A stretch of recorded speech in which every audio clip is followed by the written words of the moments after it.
미아리의 그녀들이 행복하게 살기를 기도해본다. 며칠 전 케이블 TV에서 몇 년 전 영화였던 나쁜 남자라는 영화를 다시 보았다.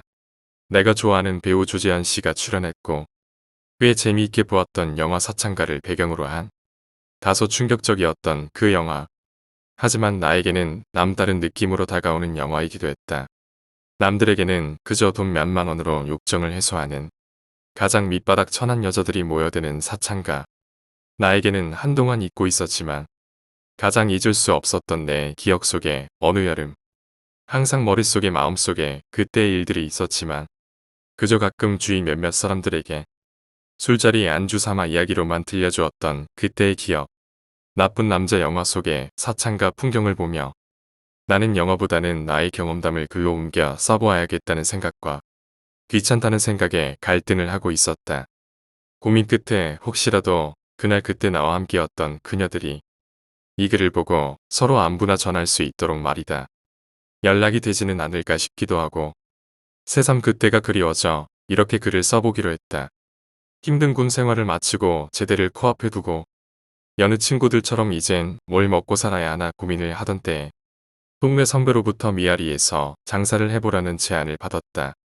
내가 살던 곳이 미아리에서 두세 정거장 거리인 정릉이란 곳이었기에 동네 노는 선배들 중 일부는 미아리 사창가에서 돈벌이를 찾곤 했다. 그때만 해도 나에게 미아리라는 곳에서 장사를 한다는 것은 꽤나 두렵고 망설여지는 일이었다. 아니, 더 솔직히 좀 찝찝하기도 하고 매우 꺼려졌다. 하지만 아무 자본도 없이 일할 수 있고 돈벌이도 괜찮았으며 누구 간섭받지 않고 혼자 일할 수 있다는 장점도 있었다. 고민에 고민을 하다가 한번 해보자는 생각으로 제대를 며칠 앞두고 그 장사를 하기로 결정했다. 드디어 그렇게도 기다리던 병장 전역을 했다. 그리고 바로 그 다음 날부터 미아리에서의 마차 장사를 시작했다. 장사 내용은 이렇다. 미아리 사창가는 매우 좁은 골목으로 미로처럼 연결된 꽤나 넓은 지역이다.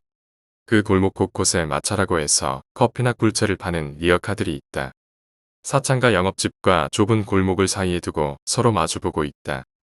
그곳에 일하는 여자분들이 한껏 치장을 하고 유리로 든 문 밖을 바라보고 앉아있고 나는 그녀들을 서로 바라보고 앉아있는 형태이다.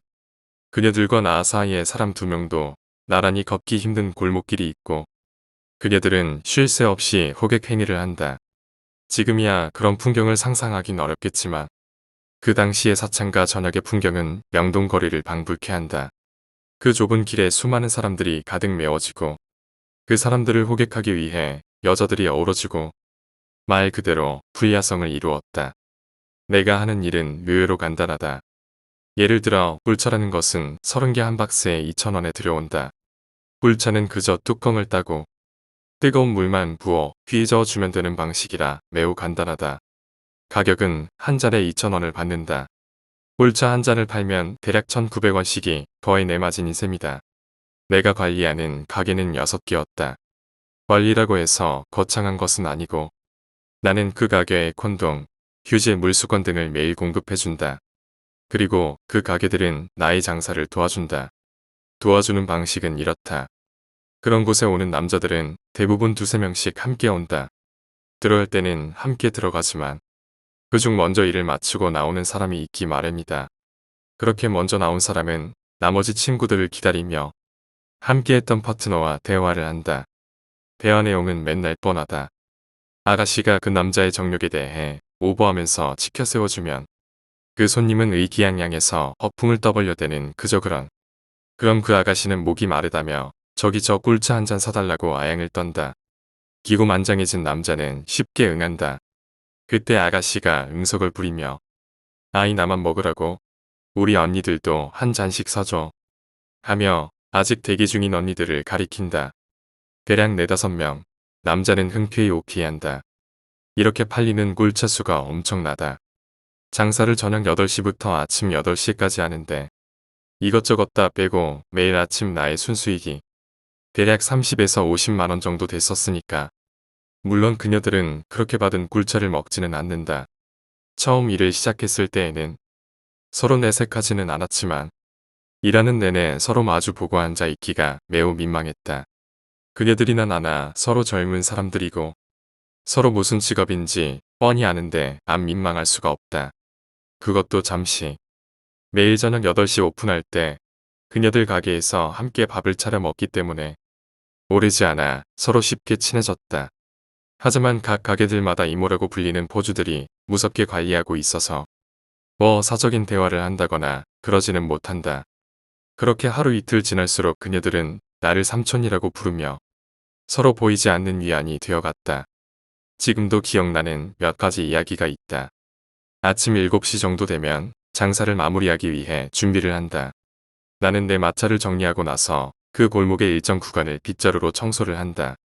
6가게 수십 명의 여자들이 거의 반나체 상태로 나를 바라보고 앉아있고 바로 코앞에서 빗자루질을 한다는 게 여간 어려운 일이 아닐 수 없다. 그렇게 빗자루질하고 있을 때면 그녀들은 내게 짓궂은 농담을 건네며 자기들끼리 깔깔대고 웃곤 했다. 그리고 나에게 응원가를 불러주기도 했다. 그때 당시 최고의 인기를 누리고 있던 드라마가 최진실, 안재욱, 차인표가 출연한 별은 내 가슴에 였다. 그 주제가 또한 선풍적이었다. 사랑했던 너를 잊지 못해 부디 너를 다시 볼 수 있다면 그 노래에 약간 개사를 해서 사랑했던 X 삼촌 잊지 못해 부디 X 삼촌 다시 볼 수 있다면 이런 식으로 그 주변 가게 수십 명의 아가씨들이 짓궂게 큰 소리로 청소하는 나를 바라보며 노래를 불러주기도 했다. 매우 민망하고 얼굴 빨개지는 일이다. 그리고 또 여자들만 모여있는 곳이다 보니 못을 받거나 형광등을 갈아 끼우는 등의 일도 내 몫이었다. 하루는 골목길을 비추어지는 형광등이 나가버렸다. 작은 사다리를 놓고 올라가 형광등을 갈아 끼우는데 또 아가씨들이 짓궂게 놀려대기 시작했다. X 삼촌 배꼽 보여요. 깔깔깔 멋쩍게 웃으며 형광등을 갈고 사다리에서 뛰어내리는 순간 못에 걸렸는지 바지 옆이 찢겨나갔고 팔꿈치와 허벅지에서 피가 났다. 지켜보던 이모들과 아가씨들이 놀라 뛰쳐나왔지만 아픔보다는 민망함과 창피함이 컸다. 그녀들은 진정 나를 걱정해 주었다. 누가 먼저랄 것도 없이 여러 명이 뛰쳐나와 나를 가게 안으로 데리고 들어갔다. 빨리 바지 벗으라고 성화였다. 너무 창피해하는 나를 보고 짓궂게 장난치며 괜찮다고 벗으라고 했다. 상처 난 곳에 약을 발라주고 자기들 운동복 바지를 건네어줬다. 그리고 찢어진 바지를 꼬매주겠다고 서로 장난쓰래. 내가 꿰맬 거야. 웃기지 마 내가 꿰매드릴 거야 라고 말하며 깔깔대기도 했다. 그랬다. 항상 인형처럼 꾸미고 앉아 무료하게 문 밖을 내다 보고 있어야 하는 그녀들에게는 그런 소소한 일들이 재미였고 현실을 잠시라고 잊게 해주는 해프닝이었다. 또 어느 날은 내가 몸살이 너무 심하게 걸려서 이모에게 전화를 했다. 너무 아파서 오늘은 쉬겠다고 정말 죄송하다고. 전화를 끊자마자 전화가 빗발치듯 걸려왔다. 그녀들이었다. 많이 아프냐고 병원 가보라고. 그리고 자기들이 어디서 주워들은 민간 처방까지. 이렇게 하고 있어라 저렇게 하고 있어라 등등. 그녀들은 정말 나를 걱정해주고 있었다. 다음날 출근해보면 내 마차 서랍에는 몸살 감기약 몇 봉지와 아프지 말라는 메모가 들어있기도 했다. 그녀들은 단 음식을 매우 좋아한다. 하루 종일 가게 안에서 군것질도 못하고 있어서인지 간혹 나에게 초콜릿이 먹고 싶다고 얘기하곤 했다. 언제부턴가 나는 출근할 때 초콜릿, 사탕, 초코가 묻어있는 과자 등을 사들고 출근을 했다. 가게마다 밥을 해주시는 아줌마들이 따로 있는데 그분들을 통해서 몰래 반입시켜주곤 했다. 물론 이모들에게 걸리면 살찐다고 혼나기 일쑤였지만 장사가 한창일 때 나와 마주보고 앉아있던 그녀들은 드레스 뒤에 치마 밑에 그 초콜릿 등을 숨겨놓고는 몰래 하나씩 입안으로 넣고는 나랑 눈이 마주치면 방긋 웃곤 했다. 그럴 때 내 역할은 내 옆에 앉아있는 이모들의 시선을 돌려주기 위해 쓸데없는 수다를 떨어주는 것이었다. 매일 저녁 그녀들과 밥을 먹을 때에는 항상 반찬이 푸짐하지는 않았다. 대부분 기본 밑반찬에 국 한 그릇, 게 중에 맛있는 반찬이라도 있으면 그녀들은 무조건 내 앞에 두고 나를 챙겨 먹이기에 열중했다. 함께 먹자고 해도 막무가내였다. 자신들은 물에 말아 먹더라도 계란, 후라이는 항상 내 밥 위에 얹어주곤 했다. 그렇게 대략 몇 개월 정도를 그곳 미아리에서 생활을 했고 그녀들과 나 사이의 미묘한 친밀감은 이제 가족 그 이상이었다. 여기서 잠시 그곳의 생리를 얘기하자면 그녀들은 오후 5시에 이모라는 사람의 인솔아의 목욕탕과 미용실을 간다. 그리고 저녁 8시부터 영업을 시작한다. 아침 8시에 가게 문을 닫고 이모들은 퇴근을 하는데 퇴근할 때면 밖에서 문을 자물쇠로 꼭꼭 걸어 잠그고 퇴근을 한다. 그래 그녀들은 그렇게 갇혀서 일하고 있는 것이다. 감금이라고 보는 게 맞다. 나중에 알게 된 일이지만 그녀들 대부분은 빚에 묶여서 도망갈 생각도 못했고 또 대부분은 남들 같은 제대로 된 학창시절 등이 없이 어린 나이에 이와 같은 생활만을 오래 하다 보니 언어 구사라던가 생각 자체가 일반 사람들에 비해 조금 어눌할 때가 많다. 모두 개개인의 아픔을 가슴에 품고 어쩔 수 없이 할 수 있는 일은 몸을 팔고 웃음을 파는 일뿐이었다. 하지만 장담하건대 그 수십 명의 여자들 중에 내가 느끼기에 참 못됐다고 느낀 사람은 단 한 명도 없었다. 모두 가슴 따뜻하고 정에 굶주려 있고 따뜻한 정이 있는 여자들이었다. 그 이후로 이곳저곳에서 많은 여자들을 대해왔지만 대부분 약삭 빠르고 계산적이고 자기 잘난 맛에 살아가는 일반 여자들을 봤을 때 매우 심리적으로 혐오감을 느낀 적이 많다. 그래서 내 주위에 누군가가 사창가 또는 몸을 파는 여자들을 아주 비하하는 듯한 얘기를 하면 괜히 화가 나서 열변을 토했던 적이 많다. 나 또한 그곳에서 일하기 전까지는 그런 식의 시선으로 보았었는지도 모르겠다. 하지만 누구나 자기가 그 입장이 되지 않고서는 모르듯이 나 또한 그런 그녀들을 이해하게 되었고 마음이 향하게 되었고 지금도 그런 직업에 종사하는 여성분들을 비하하는 생각 일절 없다. 그러던 어느 날 이 이야기의 핵심인데 사건이 벌어졌다. 어느 때와 같이 그날도 서로 마주보고 장사를 하고 있을 때쯤 내 바로 앞 가게 안에서 심상치 않은 고함 소리가 들려왔다. 놀라서 뛰어들어가려 했으나 앉아있는 아가씨들이 그냥 가만히 있으라고 말렸다. 무슨 일인지 매우 궁금했다. 아가씨들도 매우 곤란하고 당황하는 듯 했다. 잠시 후 그 고함 소리가 가까워졌는데 그 목소리의 주인공은 그 가게 이모였다. 뭔가 매우 화가 나서 아가씨 중 한 명을 실오라기 하나 걸치지 않은 아가씨의 머리채를 끌고 나와 발로 밟고 때리고 구타를 했다. 이거 안 되겠다 싶어 평소 친하게 지내던 이모이기에 껴안고 웃으면서 말렸다. 에이 이모 왜 그래 참아요 참아 하면서 무서움의 눈치만 보고 있는 아가씨들에게 눈치로 사인을 줬다. 벌거벗은 채로 매맞고 있던 그녀를 몇몇 아가씨들이 방으로 데리고 들어갔고 나와 다른 아가씨들 몇 명이 괜한 아양으로 이모 화를 풀어주려고 이모를 데리고 나왔다. 커피 한 잔을 타주고 담배를 건네며 이모의 마음을 진정시키려 노력했다. 그렇게 때린 이유는 한쪽 다리가 없는 손님이 와서 그녀를 초이스했는데 그녀가 인상을 쓰며 손님을 거부했다는 게 그 이유였다. 그래서 버릇을 고쳐놓기 위해 그렇게 그녀를 두들겨 팼다고 했다. 그 이야기를 듣는 순간 머릿속이 매우 복잡해졌다. 평소에 아가씨들에게 농담도 하고 장난도 치며 마치 그녀들의 어머니처럼 따뜻하던 그 이모라는 사람이 그 속 생각은 그녀들을 사람이 아닌 장사하는 도구쯤으로 여기고 있다는 것에 정말이지 너무 화가 났고 역겨웠다. 그렇게 밤은 깊어가고 아까 매를 맞았던 그녀는 다시 화장을 고치고 하얀 드레스를 입은 채 자기 자리에 앉아 멍하니 문 밖을 주시하고 있었다. 그녀는 울고 있었다. 아니 눈물을 참으려 입술을 꼭 깨물고 문 밖을 바라보고 있었다. 나와 마주보고 앉아있는데 정말 내가 시선을 어디다 둬야 할지. 나와 눈이 마주친다면 그녀는 얼마나 자존심이 상하고 모멸감을 느낄지. 평소에 삼촌 하며 장난치던 사람에게 자신이 발가벗은 채 방바닥에서 얻어맞고 있는 모습을 보였다는 게 매우 난감했고 또한 머릿속도 복잡해졌다. 그날은 평소의 그녀들이 아니었다. 아까 있었던 일들에 대해 그녀들은 매우 화가 나 있고 억울해하는 표정들이 역력했다. 난 그녀들을 도와주고 싶었다. 내가 뭘 어떻게 도와줄 수 있을까? 한 가지 머릿속에 떠오르는 생각이 있었지만 그것을 실행에 옮기기에는 매우 망설여지는 위험한 일이었다. 그날 장사를 하는 둥 마는 둥 정신이 없었다. 그렇게 아침이 오고 나는 그녀들에게 평소보다는 더욱 의미심장하게 작별 인사를 한 후 퇴근을 했다. 평소 같았으면 택시를 타고 집에 가서 잠을 잤겠지만 그날은 미아리 근처 어딘가에서 자판기 커피를 마시며 시간을 때웠다.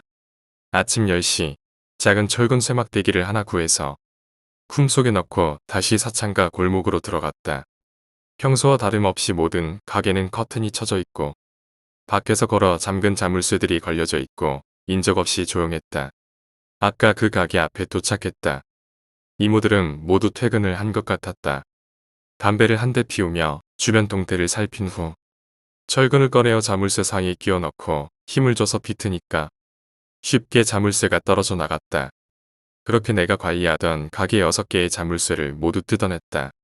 소리에 놀라 무슨 일인가 내다보던 그녀들에게 얘기했다. 도망갈 사람은 지금 빨리 도망가라고. 그녀들은 매우 곤란하며 또한 고민한 듯 하더니 이내 모두 안으로 들어가서 각자 짐을 챙겨 나왔다. 가기당 58명 정도의 아가씨들이 있으니 대략 30-40명 정도의 여자들에 둘러싸여진 채로 그렇게 서 있었다. 그 자리에 몇 명이 남아 있었고 몇 명이 도망을 갔는지는 잘 모르겠다. 나 역시도 경황이 없었다. 아무 일도 없이 빨리 이 순간이 지나기만을 바랐다. 몇 명과는 포옹을 했고 또 몇 명과는 전화번호를 주고받으며 주위에 누가 보고 있지는 않은지 주변을 살폈다. 그렇게 서로 짧은 인사들을 나누고 각자 흩어졌다. 나도 급히 택시를 잡아타고 일단 상계동 쪽으로 도망쳤다. 정말 손발이 벌벌벌 떨리고 내가 무슨 일을 저질렀나 싶기도 했지만 후회는 하지 않았다. 걷거나 서 있을 수가 없었다. 다리가 후들후들 떨리고 완전 다리가 풀려버렸다. 어딘가에서 계속 전화가 왔다. 휴대폰을 받을까 말까? 혹시 벌써 들켜버린 걸까? 지금처럼 발신번호 표시가 되지도 않는 때였기에 내 휴대폰이 울릴 때마다 다리의 힘은 점점 더 빠져갔다. 사람이 극도로 두려우면 숨을 쉬기도 힘들다. 손도 발도 왜 그렇게 떨리던지 공중전화를 통해 내 휴대폰 음성 사서함을 들어보았다. 아까 도망갔던 그녀들이 각자 고맙다고 언제 한번 꼭 보자는 내용의 메시지들이었다. 눈물이 핑 돌았다. 아침에 어느 공원에서 젊은 놈이 펑펑 울어대니 산책 나와 있던 사람들이 나를 이상한 눈으로 쳐다봤다. 정말 무섭고 두려웠다. 지금이라도 누군가가 다가와서 나를 잡아갈 것 같았다. 하지만 이모들은 오후 5시쯤 출근을 하니까 아직은 이 사실을 모를 것 같았다. 잠시 후 다시 음성 메시지를 확인했더니 아까 도망갔던 아가씨들 중 한 명이 자기들 지금 두남동에 있으니까 만나자고 했다. 나는 다시 택시를 잡아타고 약속했던 여관으로 들어가니 5명이 모여 있었다. 그때 잊을 수 없던 기억이. 나는 매일 그녀들을 진한 화장을 한 얼굴들만 보아왔었다. 하지만 화장기 하나 없는 얼굴로 다시 보니 너무도 어린 아이들이었다. 그때 처음으로 서로에 대해 사적인 이야기들을 나누었는데 모두 17살, 19살 정도 나이 어린 아이들이었다. 가슴이 막막해졌다. 그리고 내가 잘한 짓을 했다고 여겨졌다. 그 아이들은 나에게 너무 고맙다고도 했고 앞으로 어떻게 도망쳐 다닐 거냐고 걱정도 해주었다. 그러던 중 한 아이가 자기 집이 강원도인데 모두 함께 내려가자고 했다. 어차피 갈 곳도 없는 우리였고 또한 최대한 멀리 도망가야 했기에 모두 기뻐했다. 그렇게 강릉에 도착했다. 그 아이의 집은 매우 허름했고 어머니라는 분이 한 분 계셨는데 오래간만에 보는 딸과 우리들에게 전혀 관심이 없어 보였다. 그녀 또한 그런 어머니에게 별반 관심이 없어 보였다.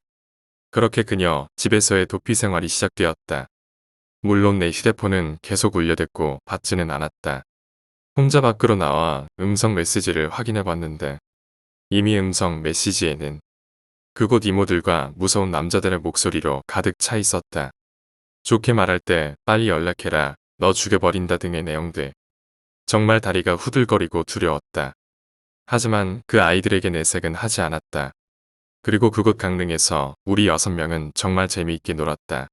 함께 요리도 하고 바닷가에서 뛰어놀기도 하고 앞으로 어떻게 살아갈지 술 마시며 이야기도 나누고 협박 메시지는 계속 쌓여만 갔다. 정말 두렵고 무서워서 도저히 안 되겠다 싶었다. 괜히 이곳 강원도에 있어도 쉽게 잡힐 것 같다는 두려움도 들고 그때 경찰서에 신변 보호를 요청하기로 큰 결심을 했다. 일단 미아리를 관할하는 경찰서가 종암경찰서이다. 사실 좀 두렵기도 했다. 경찰과 그런 업소는 서로 상부상조하는 사이란 걸 어디서 많이 주워들었기에 그래도 그때 내가 믿을 수 있는 곳은 경찰뿐이었다. 어느 형사와 통화 연결이 되었을 때 그간의 일을 상세히 설명을 했다. 형사가 차분히 듣더니 직접 만나자고 했다. 그래서 솔직히 말했다. 죄송하지만 직접 만나기는 좀 꺼려진다고 그랬더니 걱정하지 말고 자기들이 강릉으로 내려올 테니 강릉경찰서에서 만나자고 했다. 그리고 같이 내려온 5명의 여자아이들도 함께 나오라고 했다. 무슨 일이 생길지 몰라서 일단은 나 혼자 나가겠다고 했다. 그러고 여자애들에게 그 일을 얘기하고 일단은 경찰서 근처까지 함께 갔다가 여차하면 모두 흩어져서 도망가라고 당부를 했다. 나도 아이들도 뜬 눈으로 밤을 새웠다. 다음날 아이들과 강릉경찰서로 갔다. 그리고 휴대폰으로 신호를 보내기로 하고 나 혼자 경찰서로 들어섰다. 방금 전 아이들이 눈물 흘리며 걱정하는 모습이 잊혀지지가 않았다. 서울에서 내려온 형사 2명과 인사를 나눈 후 그간의 이야기를 시작했다. 다행히 2분 모두 친절했다. 그런데 형사분들에게서 뜻밖의 얘기를 들을 수 있었다. 사실은 종암경찰서에서 미아리 텍사스에 관한 아주 큰 수사가 진행되고 있는데 관련자들의 증언과 진술서가 필요하다고 했다. 그리고 극비로 진행되는 일이기에 자기들도 매우 조심스러운 상태라고도 했다. 그리고 우리의 신변 보호는 자신들이 책임져 주겠다고도 했다. 또 하나 충격적이었던 건 사건이 벌어진 지 대략 3, 4일 정도밖에 안 되어 있는데도 형사들은 나의 사건에 대해서 이미 알고 있었다. 정말 충격이었다. 하지만 다소 황당한 이야기가 내가 청량리 588의 똘마니인데 미아리로 위장 취업해서 여자들을 꼬셔서 청량리 사창가로 빼돌렸다는 식으로 엉뚱한 소문이 퍼져 있다고 했다. 그래서 사실 자기들도 그렇게 알고 있었다고 했다. 이제 사실을 알고 보니 젊은 사람이 참 용기 있는 일을 해주었다고도 했다. 나는 고민 끝에 밖에 기다리고 있는 동생들을 모두 들어오라고 했다. 그리고 각자 종이에 빽빽이 진술서를 작성하기 시작했다. 나도 몰랐던 많은 얘기들이 있었다.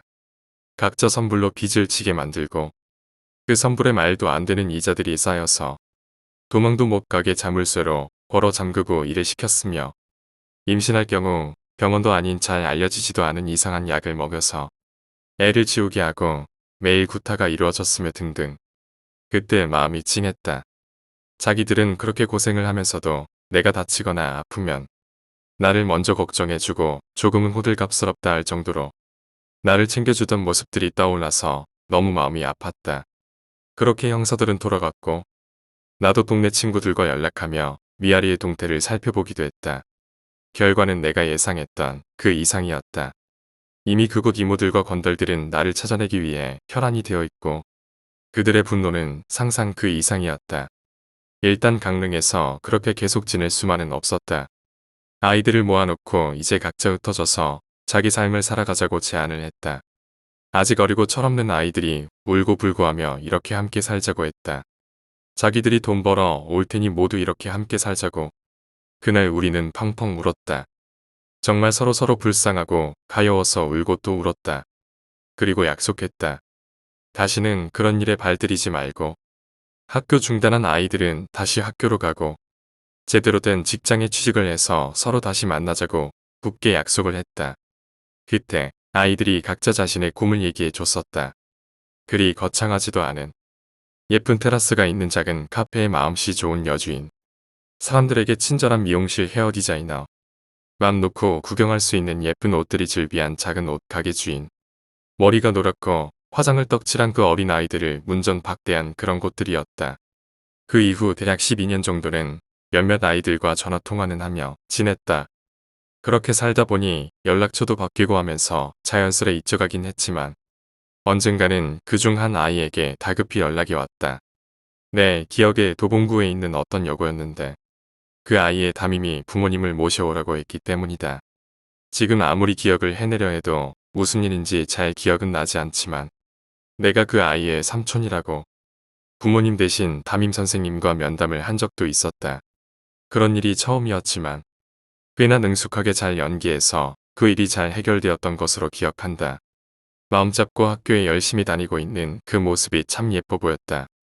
다음날 막상 떠나왔으나 갈 곳이 없었다. 삼척에 혼자 살고 있던 친구 집으로 향했다. 그렇게 삼척에서 별달리 하는 일도 없이 지내고 있을 때쯤 상상도 못할 일이 벌어졌다. 그 사건이 있은 지 한 달이 조금 더 지난 때였다. 뉴스에 믿지 못할 일이 보도되고 있었다. 중앙경찰서에 우리나라 최초로 여자 경찰서장이 부임을 했는데 가장 먼저 선언한 것이 미아리 사창가를 뿌리 뽑겠다는, 한마디로 미아리 사창가를 초토화시키겠다는, 그것이 지금 있는 성매매 특별법의 시초였다. 아, 그때 그 형사분들이 비밀리에 진행 중이었다는 것이 이거였구나 싶었다. 다른 그 어떤 누구보다도 더욱 관심을 갖고 그 사건을 지켜보았다. 그러던 중에 중앙경찰서에서 연락이 왔다. 사건 진술을 해달라고. 며칠 망설임 끝에 명동에서 형사들을 만나야 함께 차를 타고 중앙경찰서로 갔다. 그런데 생각지도 못하게 이미 경찰서 앞은 미아리 사창가 업주들과 포주들이 모여서 시위를 하고 있었다. 나는 차 안에서 최대한 얼굴을 가리고 경찰서 안으로 들어섰고 신변보호와 익명성 보장을 요구한 후 그간에 내가 보았던 사실들을 모두 진술했다. 나머지 여자아이들과 연락은 하고 있었지만 형사들에게는 그녀들의 연락처를 모른다고 했다. 그 아이들에게 다시 이런 기억을 떠올리게 하고 싶지 않았다. 날이 갈수록 중앙경찰서여 서장의 미아리 초토화 작전은 거세어졌고 매일 뉴스에서는 미아리에 대한 보도들이 계속 흘러나왔다. 몇몇 연락하는 형들에게 전해 듣기로는 이번 중앙경찰서 수사 자체가 내가 밀고를 해서 이렇게 된 것이라고까지 확대되어 소문이 일파만파 퍼져나갔다고. 넌 이제 잡히면 인생 종치는 거라고, 도대체 어쩌려고 이런 일을 저질렀냐고. 이젠 숨어서 살아가라고, 그런 두려운 걱정 섞인 말들을 전해 들었다. 미아리 업주들 사이에 내 이름은 이미 유명해져 있다고 했다. 전국구 건달들이 나를 찾기 위해 혈안이 되어 있다고도 했고 그날 도망갔던 몇몇 여자애들이 다시 붙들려 와서 그 사실이 맞는다고 업주들에게 증언했다는 이야기도 들려왔다. 이제는 23살 청년이 혼자 견뎌내기에는 이미 너무나도 큰 사건이 되어버렸다. 정말 자살을 하고 싶을 정도로 두렵고 무서웠다. 솔직히 제 아무리 건달들이라도 내가 어디 있는지 날 찾아내겠나 싶겠지만 그때는 정말 사람들이 걸어 다니는 길에는 나설 수가 없을 정도로 공포의 나날들이었다. 일단 숨을 곳이 필요했기에 경기도 이천에 있는 어느 방직 공장에 취직을 했다. 그곳에서 숙식을 해결하며 쉬는 날에는 밖에도 나가지 못했고 한 곳에 오래 머무를 수 있는 입장이 아니었기에 숙식이 제공되고 서울만 아니면 닥치는 대로 일을 했다. 그렇게 미아리 사창가는 없어져갔고 그 2년 사이에 그곳에서 화재 사건이 일어나 일랑녀 몇 명이 사망하는 등 많은 일들이 있었다. 나는 정신과에 가서 심리치료도 받고 점점 안정을 되찾아갔다. 그러고 3년 정도 지나서 마음의 안정도 되찾았고 나 자신이 떳떳하기에 다시 미아리로 찾아갔다. 왜 그랬는지는 모르겠다. 그냥 내가 떳떳하다는 것을 입증하고 싶었는지도 모르겠다. 아니 내 마음의 짐을 덜고 싶었는지도 모르겠다. 내 생활을 찾고 싶었다. 그리고 겁도 없이 찾아갔다. 이미 많은 가게들은 영업을 하지 않고 있었고 몇몇 가게들만 불이 켜진 채 손님들을 기다리고 있었다. 누구도 나를 알아보는 사람은 없었다. 가게 앞에서 호객 행위를 하는 포주 아줌마들에게 예전 그 가게의 이모 이름을 대며 수소문하며 찾아다녔다. 모두 나를 무슨 형사쯤으로 아는지 대답을 피했다. 메모지에 연락처를 적어주고 내 이름을 말해줬다. 그들은 내 이름을 알고 있었다. 태도가 돌변하더니 뺨을 때리고 얼굴에 침을 뱉으며 발길질을 해댔다. 너 때문에 미아리가 이 지경이 됐다고, 죽여버리겠다고. 다 너 때문이라고. 하지만 대응하지도 않았고 피하지도 않았다. 한참 후에 그곳 미아리에 있는 해병대 초소 앞에서 예전에 그 이모들 중 2명을 만날 수 있었다. 나를 원망스러운 눈초리로 쳐다보며 온갖 욕을 퍼부어댔다. 하지만 나는 떳떳했다. 나는 3년 전 그날 내가 왜 그랬는지 또한 그 일이 잘못한 일이 아니었다고 나름 조리 있게 대꾸했다. 그러나 서로 말이 통할 리 없었다. 하지만 나는 이렇게라도 뭔가 결론을 짓고 내 생활을 찾고 싶었다. 이모들은 어디론가 전화를 했고 나는 어떤 아저씨들에게 끌려가 얼음창고에서 정말 죽지 않을 만큼 얻어맞았다. 나는 그 중앙경찰서 여서장의 사건과 내가 저지른 사건이 관련 없음을 그리고 다른 이익을 위해서 저지른 일이 아님을 주장했고 그들은 주먹으로 대답을 대신했다. 그 다음 날 풀려나와 다시 미아리 근처에서 나를 보면 죽여버리겠다는 협박만 받고 그 일은 그렇게 일단락되었다. 그날 눈과 입술이 퉁퉁 부었고 온몸이 쑤시고 다리를 절름거리며 걸어 나와서 피우던 그 담배 한 모금이 그렇게 맛이 좋을 수가 없었다. 이 글의 첫 시작이었던 군 제대 날보다도 나에게는 그날이 더욱 기억에 남는다. 그렇게 내 3년 동안의 도피 생활은 끝이 났고 내 마음속에 짐도 그제야 내려놓았다. 그 이후로도 가끔씩 그녀들이 생각나곤 한다. 이미 10여 년이 지나서 얼굴도 이름도 전혀 떠오르지는 않지만 그녀들은 어떤 삶을 살아가고 있을까? 예쁜 테라스가 있는 작은 카페 여주인, 사람들에게 친절한 미용실 헤어 디자이너, 맘 놓고 구경할 수 있는 예쁜 옷들이 즐비한 작은 옷 가게 주인. 그 꿈을 이루었을까? 그때 그날 있었던 일이 그녀들의 삶에 도움이 되었을까? 내가 옳은 일을 했던 것일까? 만약 이 글을 읽게 되어 연락이 닿을 수 있다면 서로에게 매우 부끄러운 과거였지만 소주 한잔하며 지난 일들을 추억해 보고 싶다. 내가 사는 곳이 미아리 근처이기에 가끔 차를 타고 지나다 보면 미아리를 지나갈 일이 있다. 그럴 때면 버릇처럼 그곳에 내려 그 골목길을 걷곤 한다. 그곳에 아파트가 들어선다고 해서 거의 흔적이 사라지긴 했지만 별 볼 일 없이 살아온 나 자신에게는 가장 뿌듯하고 용기 있는 일들이었기에 그때를 추억해 보기도 한다. 그곳에서 흘려야 했던 수많은 여성들의 눈물과 한이 느껴지는 것 같아 마음이 저려오기도 한다. 남들에게 몸 파는 년이라 손가락질을 받지만 각자 가슴속에 품고 있을 아픔들을 내색도 못하고 다만 몇만 원에 아무 남자 품에 안길 수밖에 없었던 그 뼈저리게 아픈 기억들을 그녀들이 모두 잊고 10년이 지난 지금 행복하게 잘 살고 있기를 기도해본다.